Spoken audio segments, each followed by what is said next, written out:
Morning everyone, Ravesi-Weinstein here. Just finished another workout on a fairly overcast morning here out on the East Coast.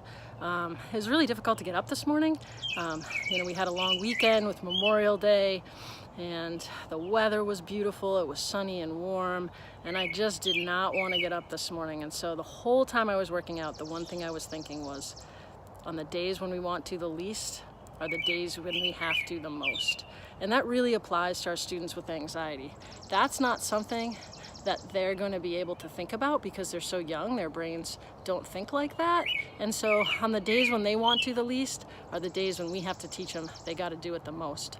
So whether, they don't want to do their classwork or they don't want to go out to recess because they're really suffering from their anxiety, we got to encourage them. We've got to push them. And we also have to think about that on the days when we want to deal with the students with anxiety the least are the days when we got to deal with them the most, right? Because those are the days when they're not going to be able to push through. They're looking for an adult in their life to guide them and encourage them to push through.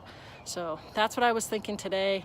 I'm sure as everybody's sort of getting up and starting their days, you just don't have any interest, you don't want to. It's a day when you want to the least, right? And so today, it's one of those days when you've got to do it the most. We've got to be there for our students on those really challenging days, right?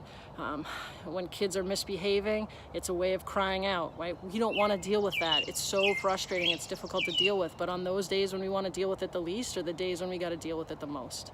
So Ravesi-Weinstein here. This is another episode of The Runner's High. Check me out on YouTube, subscribe, and remember, you always got to take that risk because what if it turns out right instead of what if it turns out wrong?